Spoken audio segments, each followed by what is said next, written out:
Question number 10 है आपका। इसमें साफ बोला गया है कि let the magnetic field on the earth be modelled by that of a point magnetic dipole at the center of the earth. The angle of dip at a point on the geographical equator. Geographical equator पे angle of point क्या होगी? Option आपके पास दिया हुआ है, बड़े ही समझदारी से, ध्यान से, जल्दबाजी नहीं करना है। तो ऑप्शन फर्स्ट है आपका is always zero. Option second जो है can be zero at specific point. And option third है कैन नॉट बी पॉजिटिव और negative. And last option, fourth option is not bounded. तो ये ऑप्शन आपके पास दिया हुआ है। तो अब आप थोड़ा सा टाइम दें, जज करके बताएं मुझे कि कौन सा इस ऑप्शन आपको यहाँ पे सही लग रहा है।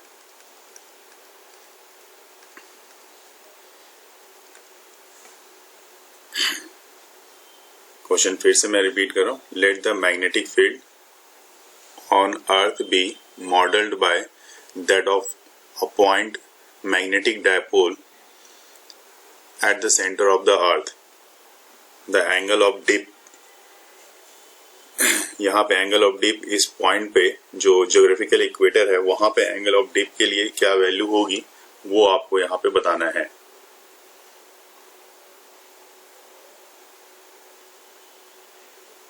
So B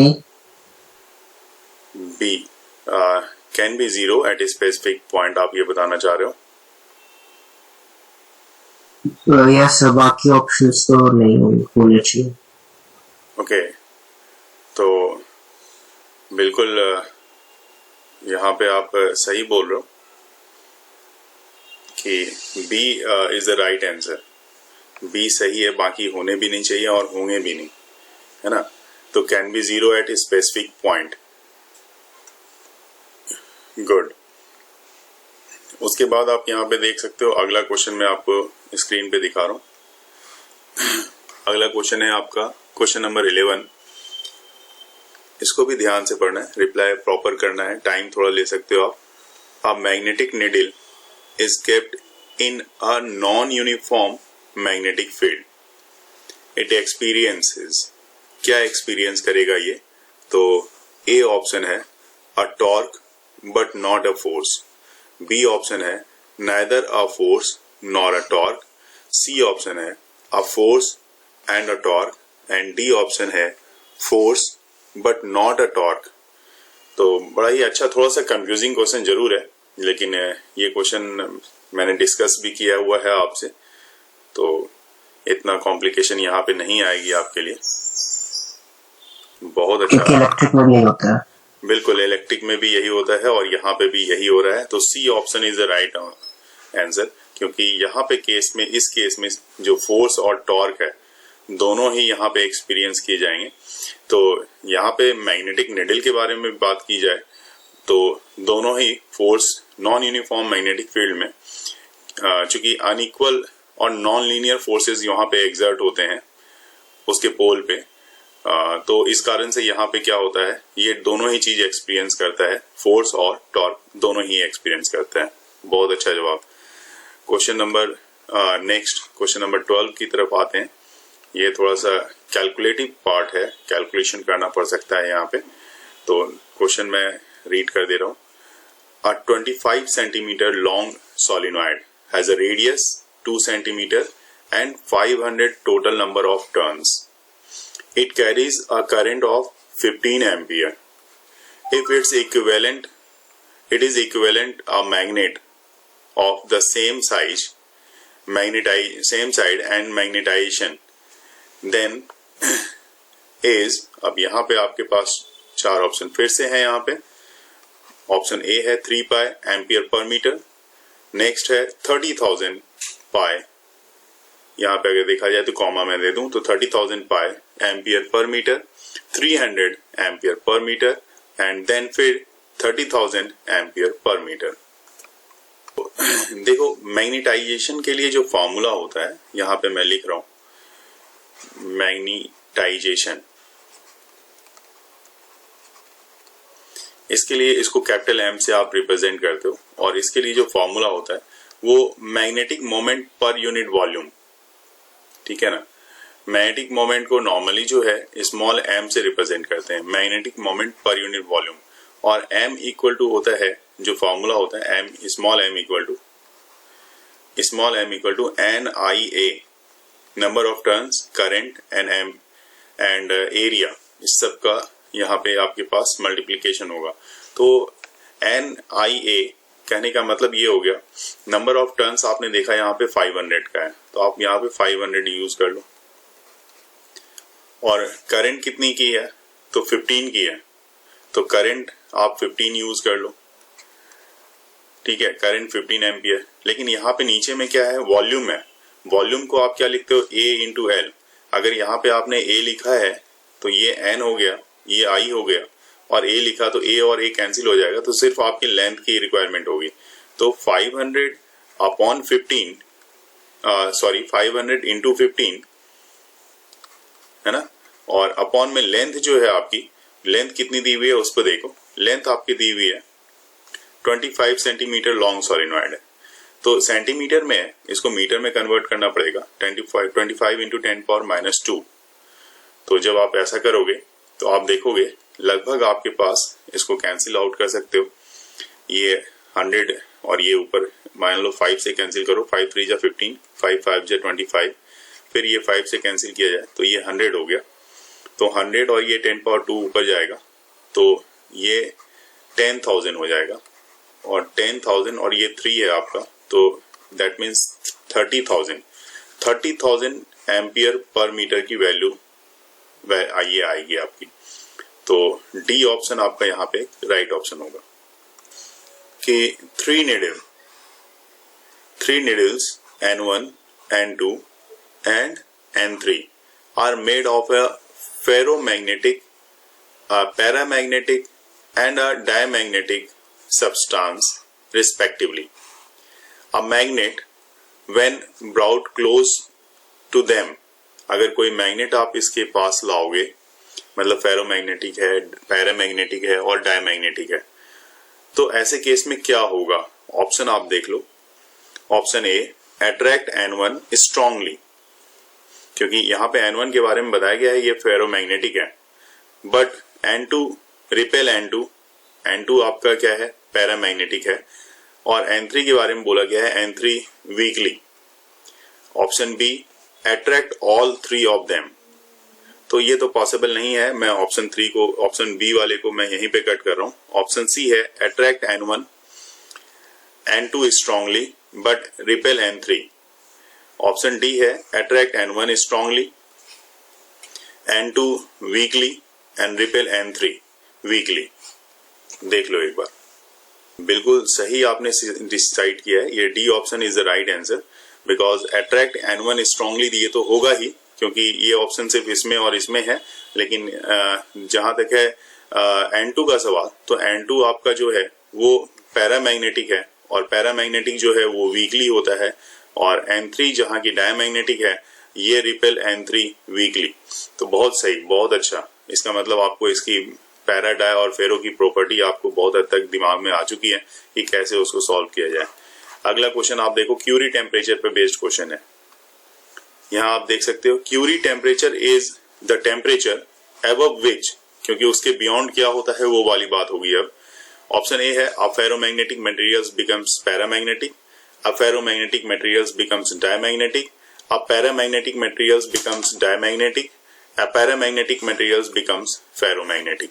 कौन सा ऑप्शन इसमें से सही होगा, ये भी पॉइंट मैंने डिस्कस किया हुआ है आपसे।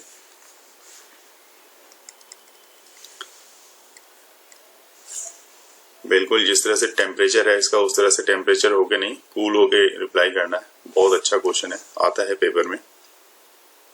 इसका ऑप्शन आपका आएगा ऑप्शन ए।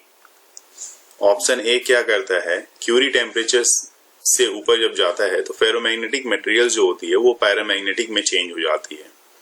ठीक है, फेरोमैग्नेटिक तो स्ट्रांगली अट्रैक्टेड होता है और वो पैरामैग्नेटिक में चेंज हो जाती है।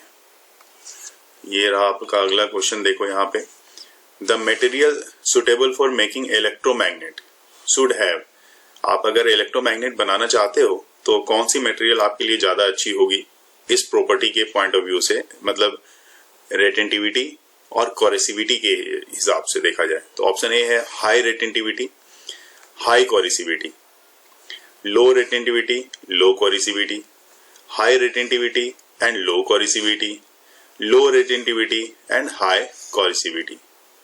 अब यहाँ पे आपको इसके देख के रिप्लाई करना है। प्रॉपर्टी के पॉइंट ऑफ व्यू से देखा जाए तो जब भी आप मटेरियल बनाओगे तो उसकी रेटेंटिविटी जो होनी चाहिए वो रेटेंटिविटी हाई होनी चाहिए, हाई रेटेंटिविटी होनी चाहिए और लो कोरेसिविटी होनी चाहिए, है ना। क्योंकि जब आपने हिस्टेरेसिस कर्व स्टडी किया था तो रेमेनेंस या रेटेंटिविटी सबसे पहले आया था। हिस्टेरेसिस कर्व आपको याद होगा, तो इस तरह से आपने वहां पे ड्रॉ किया था।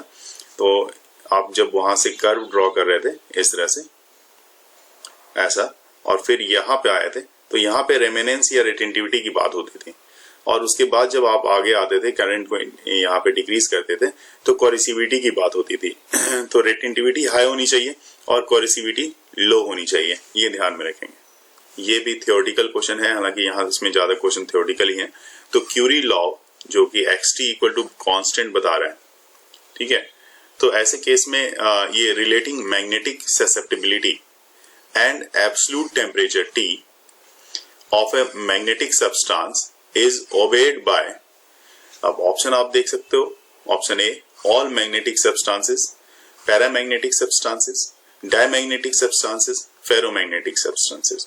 मतलब ये जो लॉ दिया था क्यूरी ने, ये जिसमें xt ससेप्टिबिलिटी कोई एक पर्टिकुलर टेम्परेचर पे जिसमें बताया था कि कांस्टेंट होता है ना, मैग्नेटिक ससेप्टिबिलिटी इसको बोलते हैं हम लोग।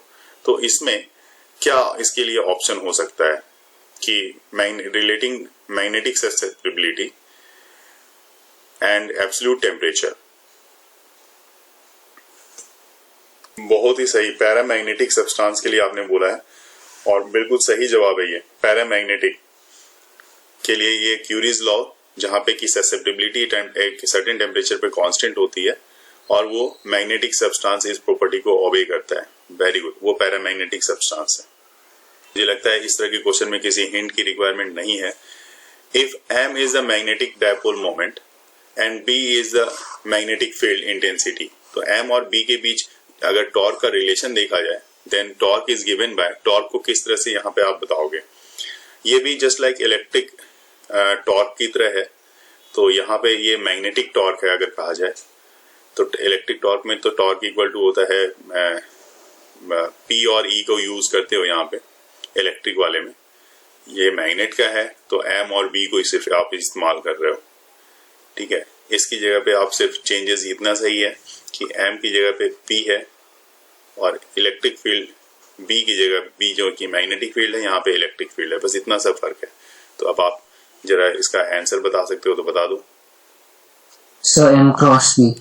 Very good, m cross b, मतलब ऑप्शन सी आप बताना चाह रहे हो, तो बिल्कुल सही जवाब है यहाँ पे आपका। अब आइए फिर से आपके पास देखो एक एंगल ऑफ डिप का क्वेश्चन आ गया। Angle of dip is 90 degree.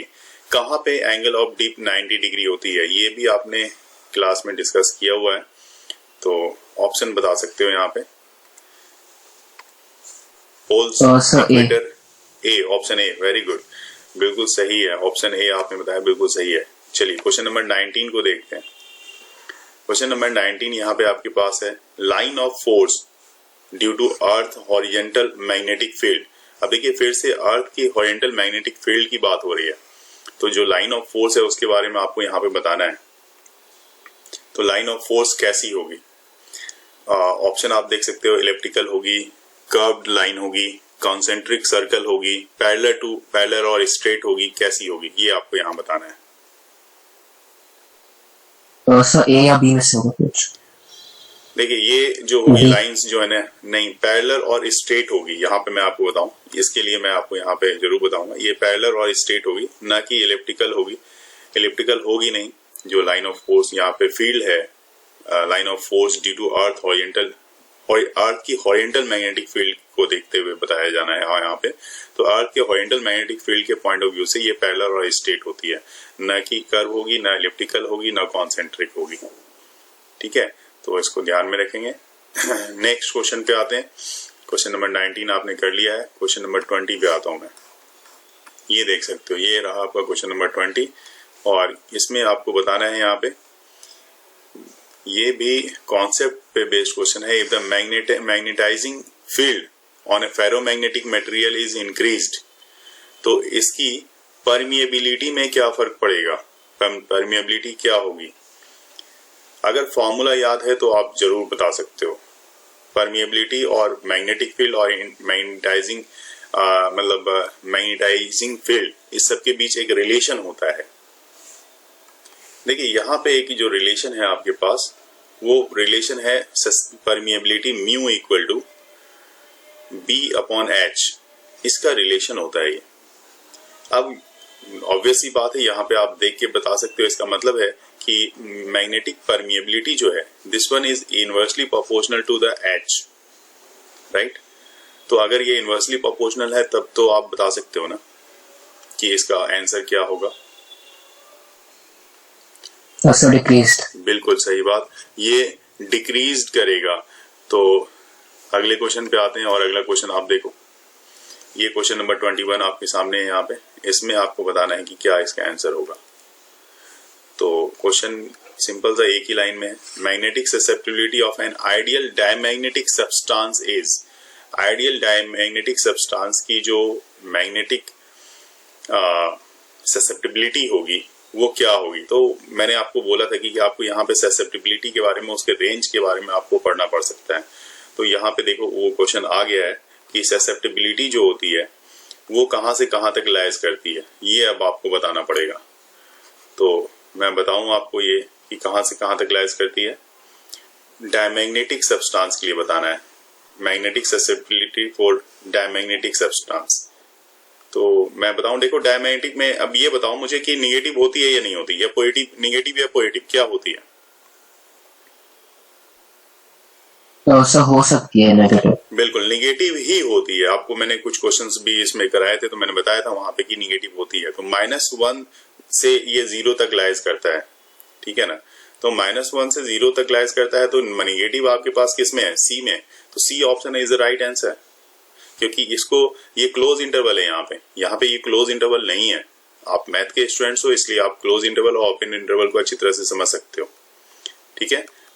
चाहो तो आप यहाँ पे इसका स्क्रीनशॉट ले लो, देख सकते हो आप। क्वेश्चन नंबर 22 यहाँ पे आपके पास है। The best material for core of transformer. अब देखिए द बेस्ट मटेरियल क्या हो सकती है ना। ट्रांसफार्मर के केस में पूछा जा रहा है द बेस्ट मटेरियल ट्रांसफार्मर के केस में। Soft iron. सॉफ्ट आयरन बिल्कुल सही। ये तो आपने उसमें पढ़ा भी है। सॉफ्ट आयरन होता है ट्रांसफार्मर में जो बनाया जाता है, तो सॉफ्ट आयरन का कोर ही बनाया जाता है। सॉफ्ट आयरन बिल्कुल सही है।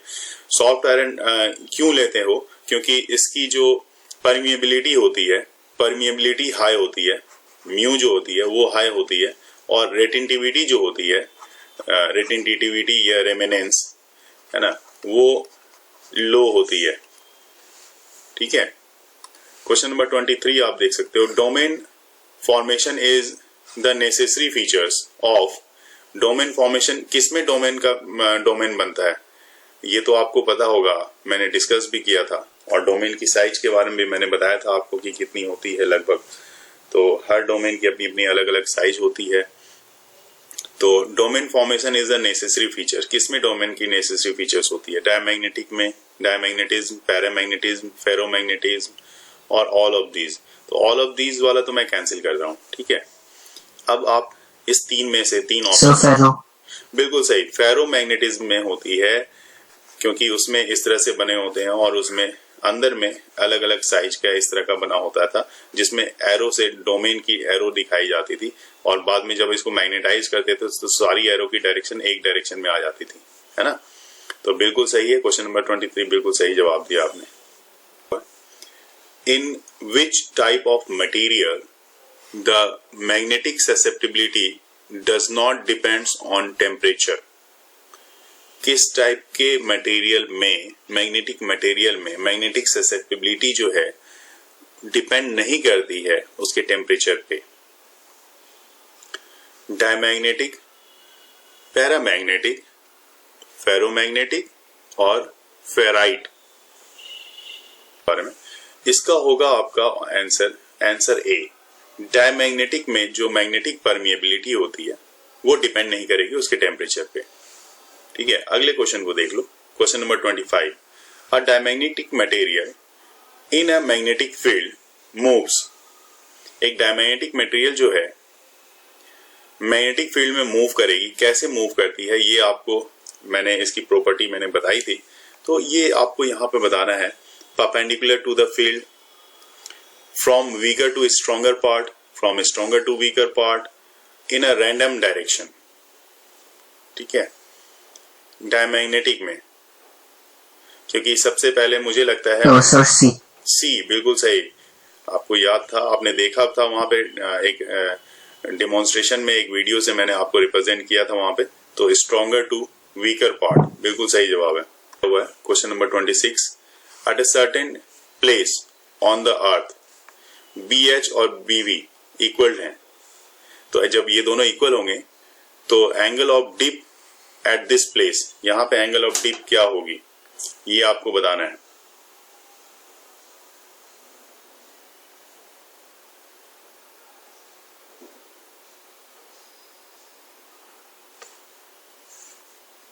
तो ये 45 आपने इसको बोला है, तो ये 45 ही होगा इसका, क्योंकि वो फॉर्मूला लग जाएगा tan delta equal to BV by BH।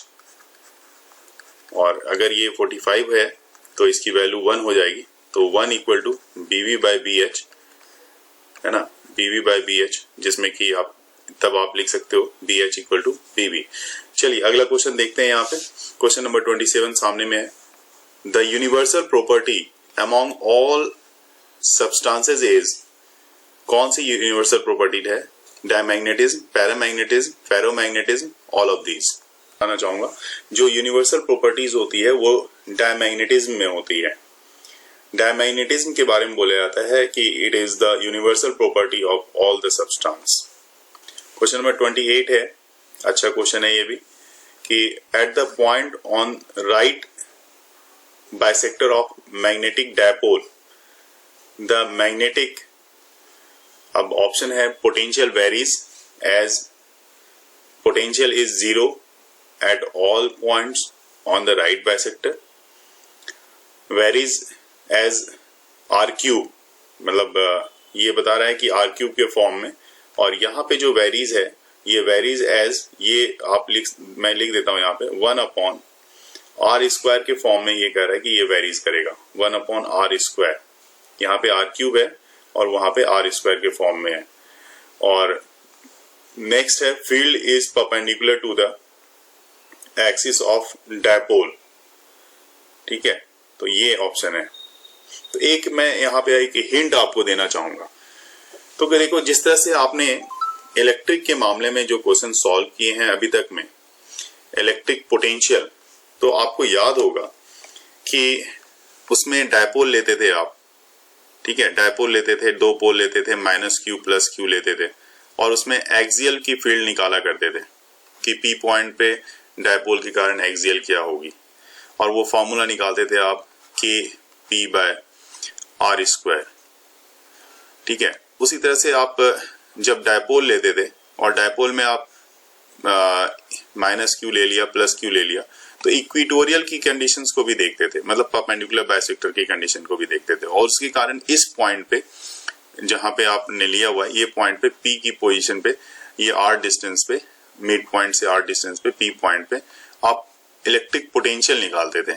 तो इसके केस में अगर आपको याद है इलेक्ट्रिक पोटेंशियल क्या होता था, जरा बता दो। इसकी पोटेंशियल बता दी परपेंडिकुलर, वही सेम इसका आंसर होने वाला है इसमें भी, जो आपके पास 4 ऑप्शन दिए हुए हैं।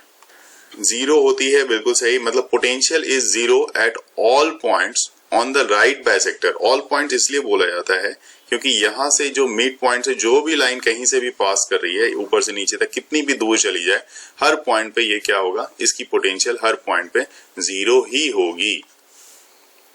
ठीक है, क्वेश्चन नंबर 29 में आप देख सकते हो, a magnet of dipole moment M is aligned in equilibrium position in magnetic field of intensity B, the work done to rotate it through an angle theta with the magnetic field is, अब जिस तरह से मैंने बताया था कि जिस तरह से वर्क डन उस केस में हुआ करता था हमारा इलेक्ट्रिक के केस में, उसी तरह से मैग्नेट के केस में भी यहाँ पे हमारा वर्क डन होगा।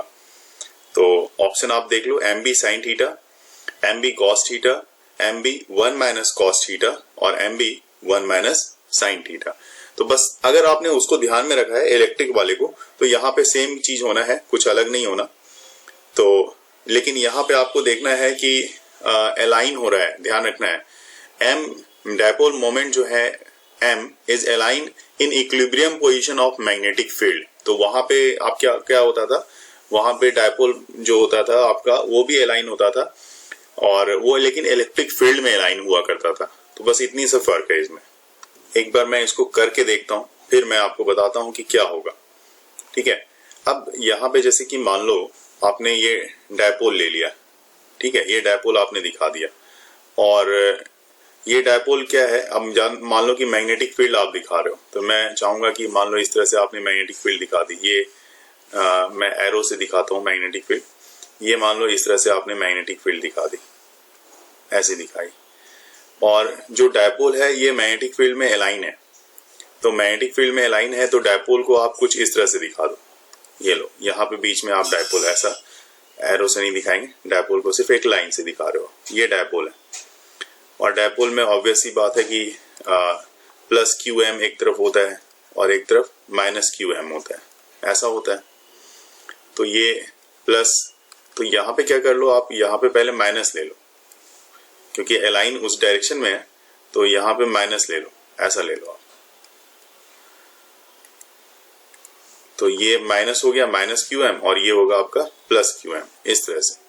तभी ये अलाइन होगा, और जब ये अलाइन प्रॉपर अलाइन है, और किस कंडीशन में अलाइन है, तो इक्विलिब्रियम पोजीशन में अलाइन है। ये क्वेश्चन में ही दिया हुआ है। तो इक्विलिब्रियम पोजीशन में जब अलाइन है तो थीटा जो आपकी आएगी ना, वो थीटा इक्वल टू आएगी आपकी 0 डिग्री। तो वर्क डन के लिए जो मामला होगा, work done W equal to आप यहाँ पे लिखोगे, इंटीग्रेशन करोगे 0 से थीटा के लिए। ठीक है, तो 0 से थीटा के लिए अगर आप देखोगे, क्योंकि ये बोल रहा है work done to rotate it through angle theta, और पहले किस में था, इक्विलिब्रियम में था। तो इक्विलिब्रियम के लिए केस 0 है, और थीटा इक्वल टू 0 से थीटा इक्वल टू थीटा तक आपको लेके जाना है। तो लिमिट आप 0 से थीटा के लिए ले रहे हो, और फॉर्मूला जो है जैसे पी साइन थीटा हुआ करता था, ये एम बी साइन थीटा हो जाएगा, और डी थीटा। ठीक है, तो अब मेरे ख्याल से बहुत हद तक आपको समझ में आ गया होगा। ये एम बी आपने ले लिया, और ये हो जाएगा आपके पास क्या, यहां से करोगे तो साइन थीटा का, जब आप एम बी आपने ले लिया है यहाँ पे 1 माइनस साइन थीटा आपके पास, इसका इंटीग्रेशन करोगे तो 1 माइनस साइन थीटा का आएगा। तो M B 1 minus sine theta, ये जो आपके पास ऑप्शन है, देख लो कौन सा ऑप्शन दिखा रहा है। तो ये साइन थीटा आएगा, ये कॉस थीटा आएगा। ये एक बार आप मुझे इंटीग्रेशन करके बता दो। यहाँ पे अगर आप एम बी को बाहर कर लेते हो तो इंटीग्रेशन करोगे साइन थीटा का, है ना, इंटीग्रेशन आप साइन थीटा का करोगे, और साइन थीटा का इंटीग्रेशन कहां से कहां तक करनी है आपको, तो साइन थीटा का इंटीग्रेशन आपको हुए 0 से थीटा तक के लिए करना है, लिमिट भी तो लेनी है ना आपको। तो एम बी हो गया, और साइन थीटा का इंटीग्रेशन क्या होता है, minus cos theta, minus cos theta लिख दिया आपने, और लिमिट लेनी है 0 से थीटा के लिए। ठीक है, तो अब यहाँ पे देख लो आप नेक्स्ट में एम बी, माइनस को मैंने बाहर कर दिया, साइन थीटा में ये एक कॉस थीटा है, तो कॉस थीटा मतलब कॉस, आप क्या करोगे, cos 0 degree, upper limit minus lower limit, है ना। तो अभी मैंने कॉस थीटा ले लेता हूँ, कॉस थीटा अपर लिमिट इसमें ये पुट किया आपने, माइनस कॉस 0 डिग्री, ऐसा कर दिया।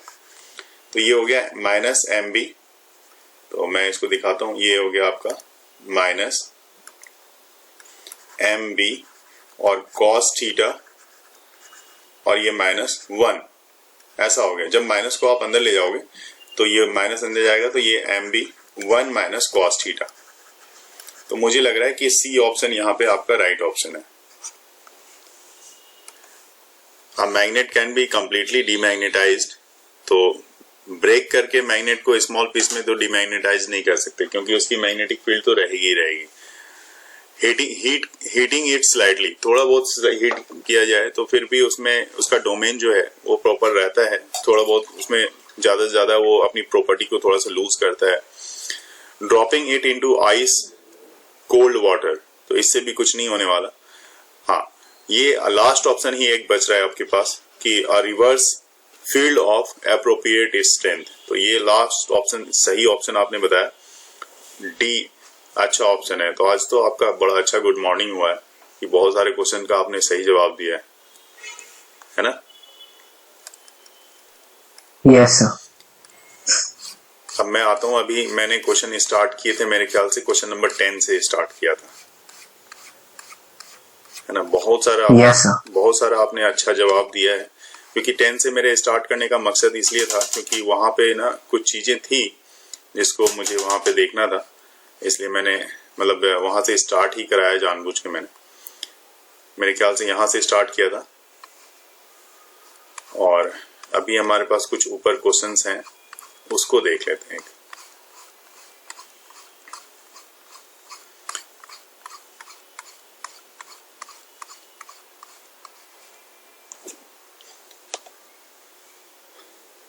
तो कहा जाए तो कि भाई अब तो स्टार्ट अब हुआ,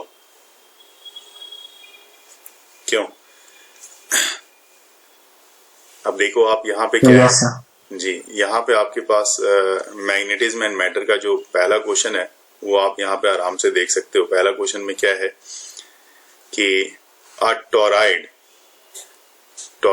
मतलब सोलिनॉइड और टोराइड दो होते हैं।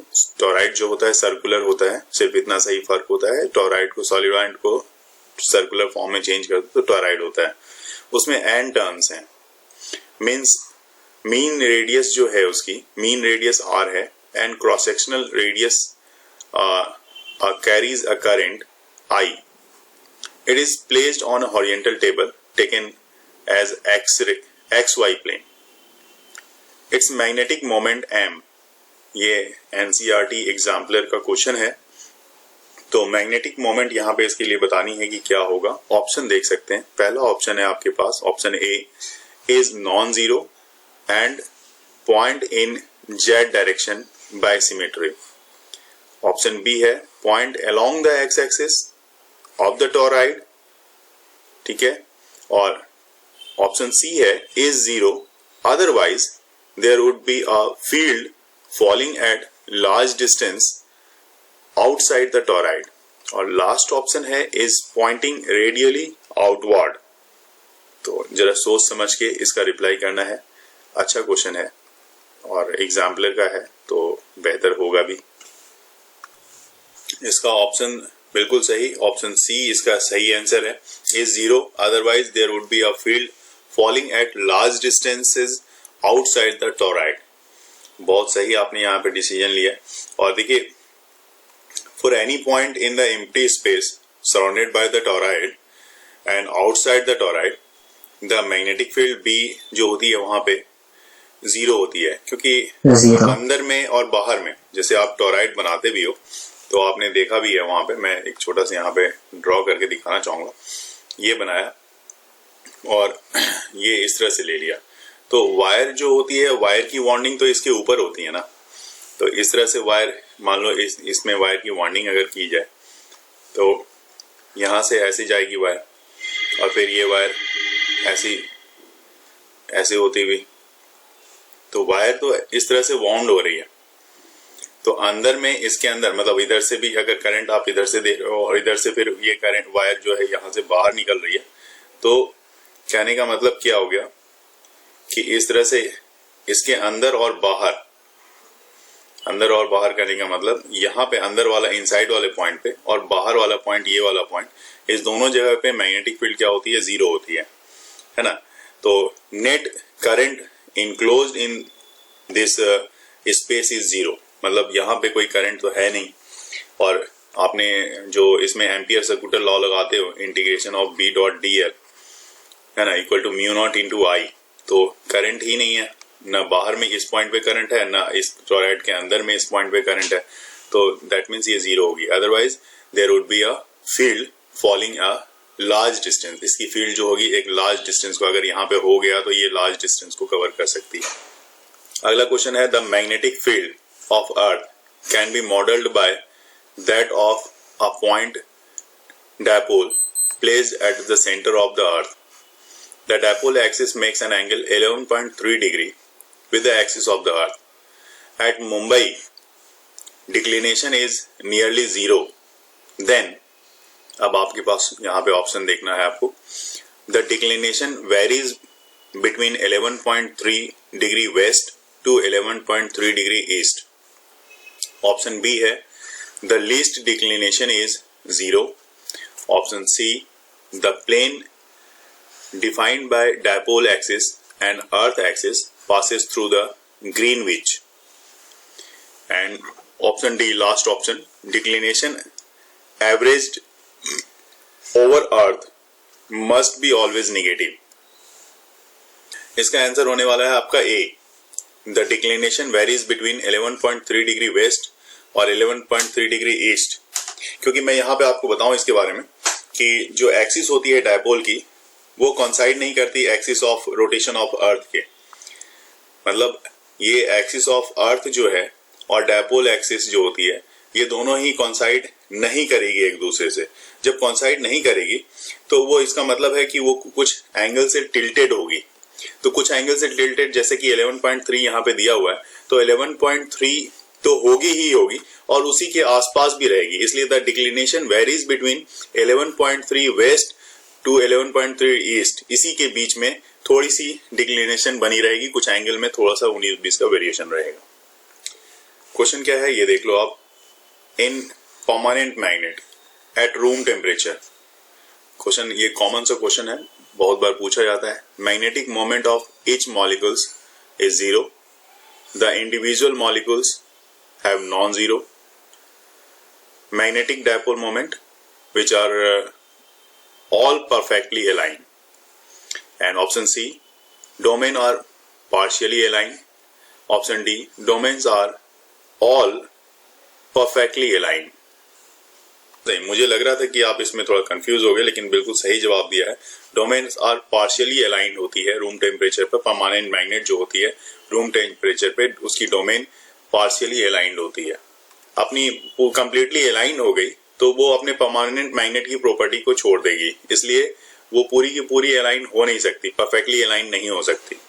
चलिए नेक्स्ट क्वेश्चन देखते हैं।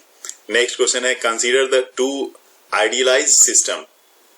पहला जो है a parallel plate capacitor with large plates and small separation, और दूसरा है a long solenoid of length L, L is very very greater than R, radius of cross section, और in E is ideally treated as constant between plates and zero outside, in magnetic field constant inside the solenoid and zero.